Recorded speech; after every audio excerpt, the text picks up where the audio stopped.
Bonjour, bienvenue à ma chaîne. Je vais essayer de vous expliquer ce thème. Ici, vous avez le thème de François Truffaut. Donc, on va essayer de partir sur les pistes que que je vous ai déjà montrées dans les autres vidéos. Donc, ici, on peut voir qu'il y a une forte occupation dans ce thème du premier cadran. Alors, si vous vous référez, si vous écoutez la vidéo qui parle de ça, vous verrez que c'est une personne qui est en recherche d'elle-même, donc qui essaye de s'améliorer, de peaufiner ses capacités personnelles. Donc c'est une personne qui est beaucoup en rapport avec elle-même. Alors ici, voilà, vous avez un exemple d'une forte occupation du premier cadran. Et on va voir ce que ça donne.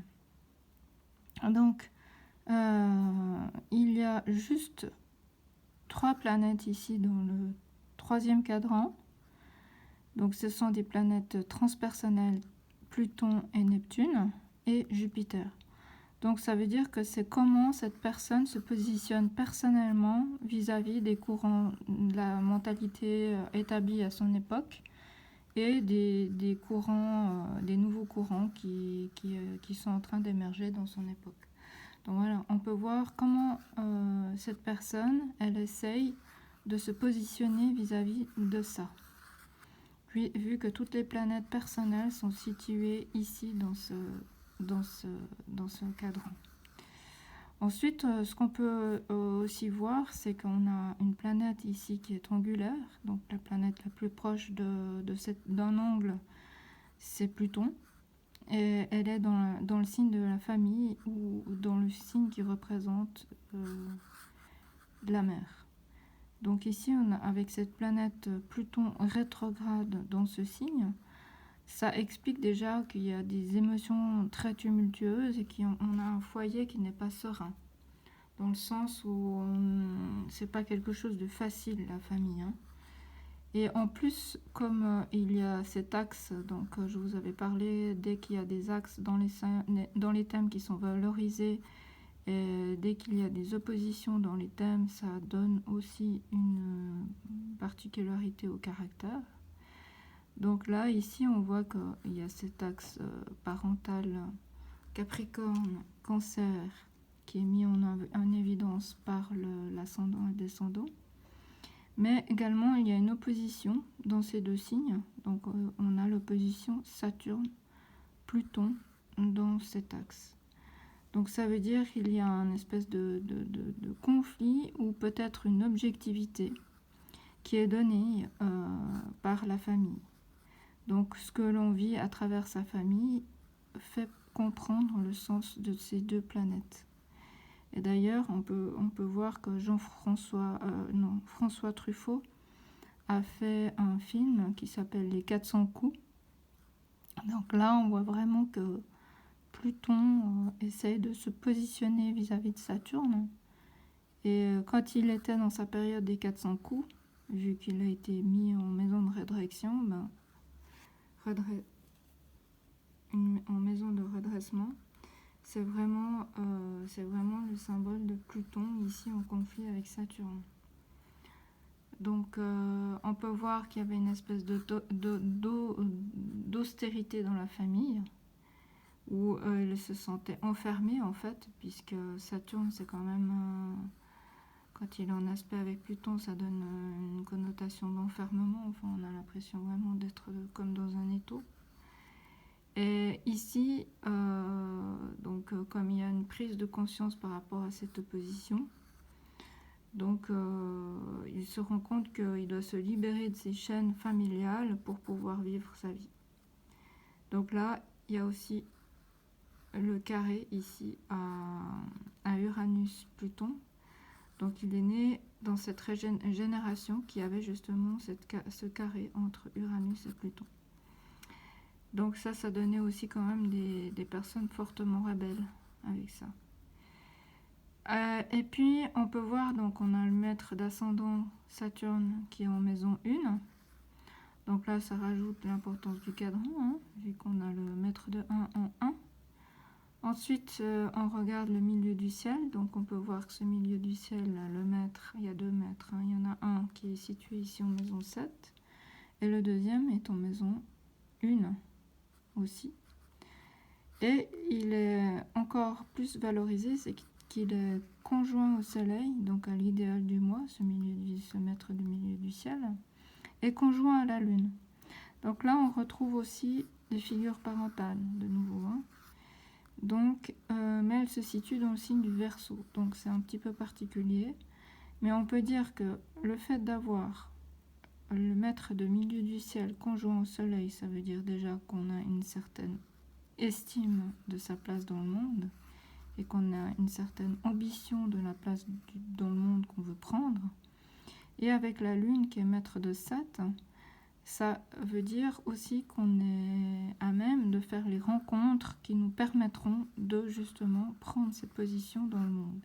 Et comme c'est situé en maison 1, c'est vraiment fortement valorisé. Ça veut dire que tout ce qui est en angularité dans un thème est toujours quelque chose de vécu.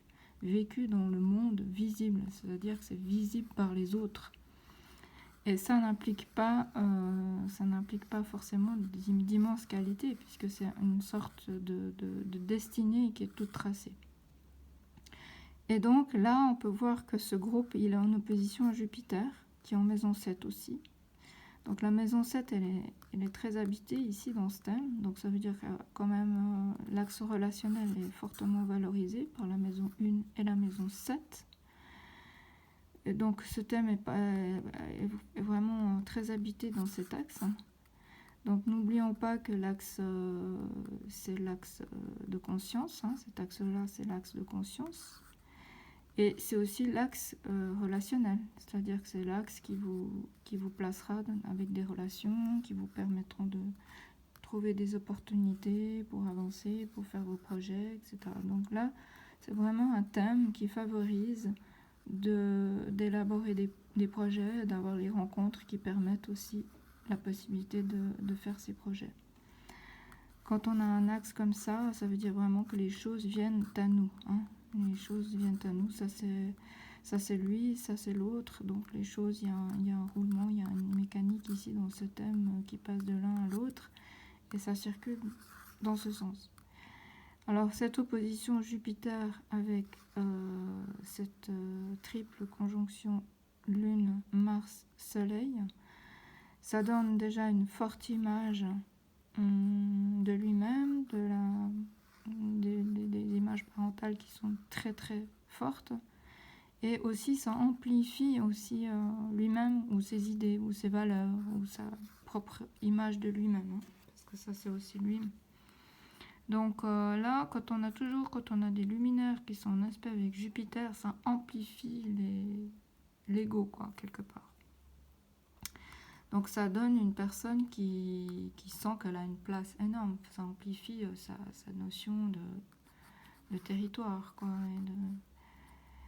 Ça le rend beaucoup plus positif, aussi optimiste et confiant en ses qualités.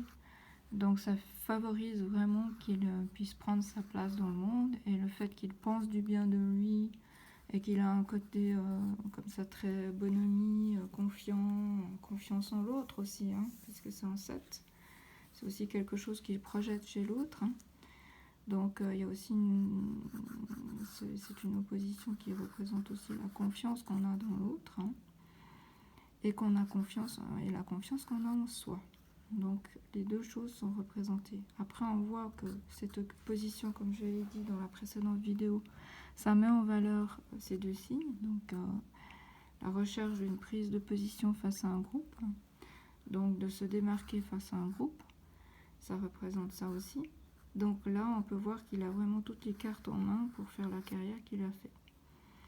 Et donc ce Saturne en Capricorne lui donne beaucoup de persévérance, beaucoup de sérieux dans son travail, lui donne vraiment toutes des qualités saturniennes, vu que Saturne se trouve dans son domicile. Donc faire le travail qu'il a à faire et puis être concentré dans son travail, c'est quelque chose de facile.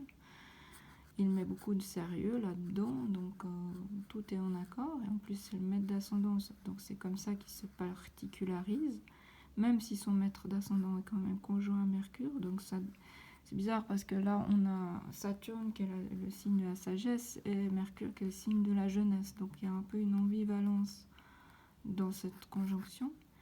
Mais en même temps, ça permet d'avoir de la légèreté dans le sérieux un petit peu, hein. Donc ça peut aussi donner une facilité de communication, une profondeur dans la communication. Donc le fait de pouvoir cerner les messages qu'il voudrait amener à travers sa profession et sa personnalité.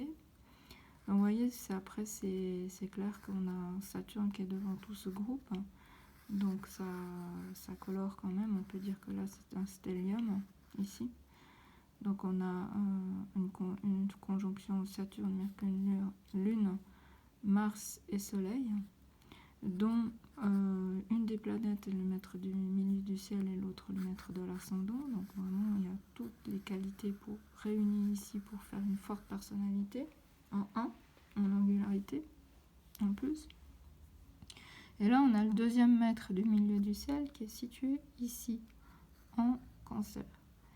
En plus, c'est une planète importante dans le sens où elle fait un aspect au milieu du ciel. Donc le fait d'avoir le maître du milieu du ciel en aspect au milieu du ciel, donc on a Pluton à 20 degrés qui fait un trigone ici à ce milieu du ciel à 19 degrés, ça rajoute encore une force de pouvoir prendre sa place et d'avoir un impact, un magnétisme sur autrui. Sur son environnement, sur les personnes qu'il côtoie. Et donc ça lui permet vraiment d'avoir, ou alors lui-même a envie et recherche d'avoir un fort impact sur les autres. Puisque tout ce qui est en maison 7 est quelque chose qu'on cherche à acquérir dans le courant de son existence. Ce sont des valeurs, des qualités qu'on recherche chez l'autre et que dans la première partie de sa vie, on projette sur l'autre.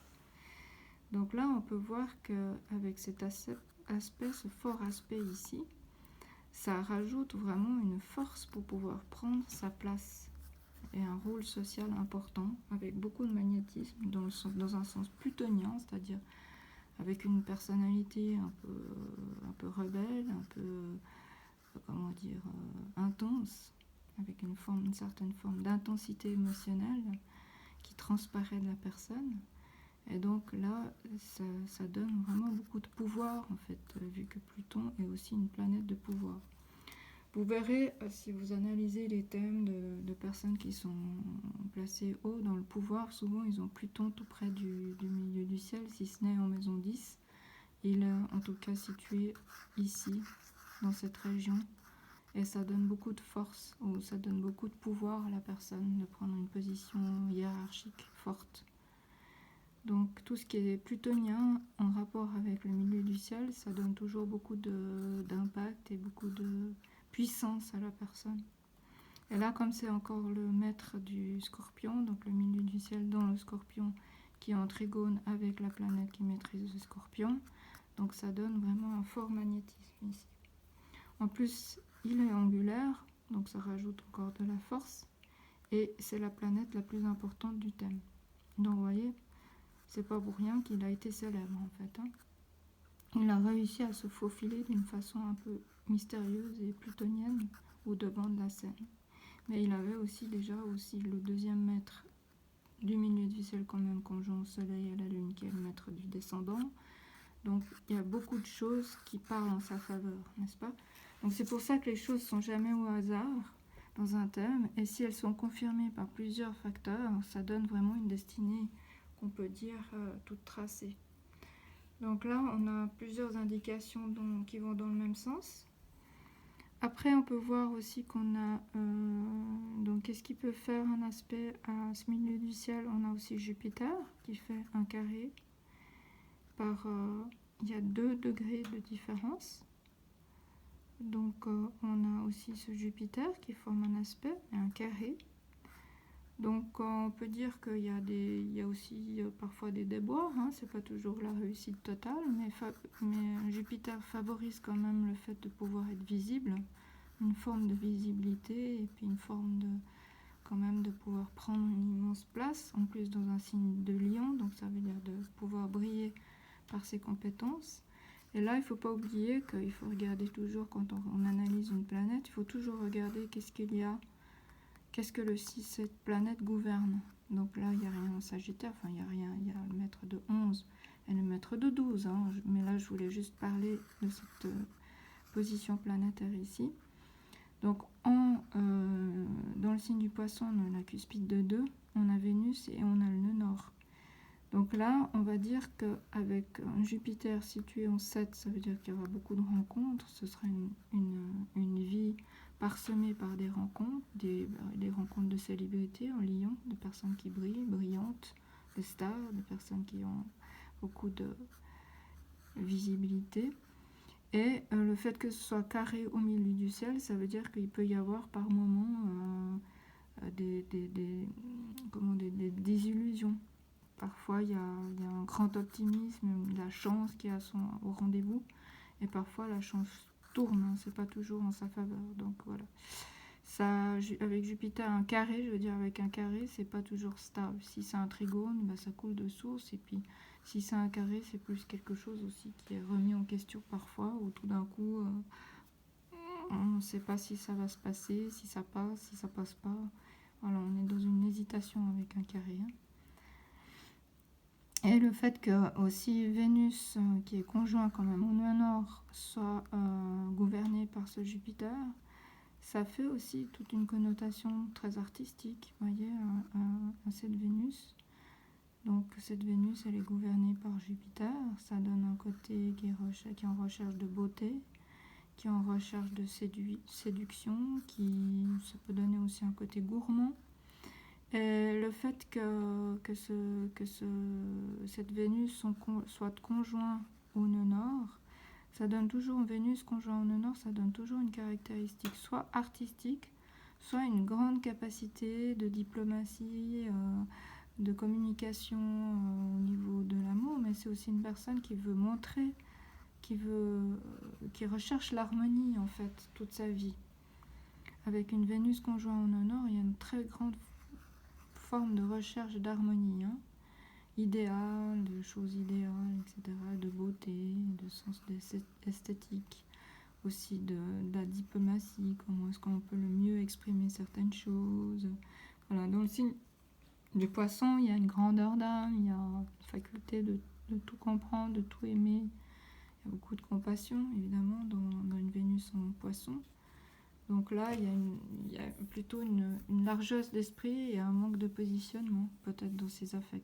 C'est-à-dire que c'est quelqu'un qui aime tout le monde, mais qui aime personne plus en particulier, mais qui a la capacité d'aimer tout le monde. Et donc, on peut voir, voilà. Et pour un cinéaste, je suis assez étonnée de voir qu'il n'y a pas un très fort impact d'Uranus, si ce n'est qu'Uranus est conjoint à la Lune noire, ce qui n'est pas rien. Ça veut dire qu'il y a d'énormes caractéristiques dans son moi profond qui correspondent qui sont en lien avec Uranus. N'oubliez pas que Uranus est carré à Pluton, donc il y a toujours quand même cet esprit un peu de rébellion. Donc ça peut être quelqu'un qui a beaucoup de contacts, mais aussi qui est dans une forme de rébellion dans ses contacts. Hein. Et puis, comme vous le savez tous, François Truffaut a cherché des acteurs pour représenter des rôles. Et ce qui est très étonnant, c'est qu'il a choisi Jean-Pierre Léaud, dont voici le thème, pour jouer son propre personnage dans le film Les 400 coups. Et donc, ça c'est juste pour vous montrer comment marchent les projections. Donc, il cherchait un adolescent pour le représenter, lui pour le représenter lui à l'adolescence. Donc il cherchait un acteur qui puisse jouer son propre rôle. Et là, il a trouvé ce Jean-Pierre Léaud, donc il a été un petit peu subjugué par sa personnalité, il lui a trouvé beaucoup de charisme, il l'a trouvé aussi qu'il avait le même côté rebelle que lui, donc ça lui a beaucoup plu. Et si on regarde ce thème, on va voir que justement lui, François Truffaut, qui a un Pluton sur le descendant, donc c'est quelque chose qui projette sur l'autre, ce sont des qualités qu'il cherche à obtenir dans la vie, donc c'est pour ça qu'il les projette. Donc ça veut dire que ce sont des choses idéalisées chez lui. Et là, qu'est-ce qu'il trouve ? Il trouve une personne qui a Pluton sur le fond du ciel, donc qui incarne les qualités plutoniennes. Et en plus, elles sont empreintes très fortement par une conjonction Pluton-Mars. Donc c'est quelque chose de très puissant chez cette personne. est dans le signe du lion. Donc on peut voir que ce qu'il projette chez les autres de plutonien, il l'a retrouvé chez cette personne qu'il incarne en fait, vu que cette personne a un Pluton en maison 4. Et c'est pour ça que la projection peut s'opérer. Parce que justement cette personne, elle met en valeur le Pluton que lui projette sur l'autre, qui est une partie de lui-même qu'il essaie de conquérir également. Tant que c'est dans la projection, on n'acquiert pas la qualité, mais quand on comprend qu'on projette ça chez l'autre et que c'est une qualité qu'on essaye d'obtenir et qui fait aussi quand même potentiellement partie de nous, à ce moment-là, on devient aussi plutonien. Et on n'est plus dans la projection. Mais là, il a choisi pour incarner son propre personnage une personne qui a Pluton sur la maison pile en conjonction sur la maison 4. Donc ça veut dire que ses racines sont plutoniennes.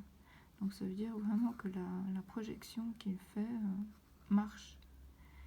Après on peut analyser aussi qu'ils ont tous les deux une forte occupation du même cadran. Donc ça fait aussi qu'ils se comprennent, qu'ils parlent la même langue, qu'ils ont les mêmes objectifs dans la vie. Vu que ce cadran-là est aussi occupé par 5 planètes, c'est un cadran prédominant chez cette personne. Et donc là, on peut aussi voir qu'il y a des points communs entre les deux. Donc c'est pour ça que cette personne a été choisie par François Truffaut. Alors voilà, on peut donc en déduire que grâce à cette opposition, il y avait un grand besoin de positionnement vis-à-vis d'un groupe, de se particulariser, vu que c'est le maître du nœud nord ici en 7 et en lion, et de briller. Et ici, on a cet axe parental. Alors, il y a toujours une recherche de se démarquer en fait de son éducation, quelque part, avec cet axe parental très fort. Et là, il y a aussi une recherche de devenir le père, d'incarner le père ici, avec un ascendant Capricorne aussi fortement valorisé et un Saturne ici en Capricorne. Donc voilà, je vais m'arrêter ici pour cette explication brève du thème de François Truffaut, parce qu'évidemment on peut aller beaucoup plus loin, on peut regarder les progressions, voir à quelle date les événements se sont passés, qu'est-ce que ça touchait dans le thème, on peut voir beaucoup de choses, mais je ne veux pas vous embrouiller pour le moment, je ferai d'autres vidéos sur d'autres sujets. À bientôt, au revoir.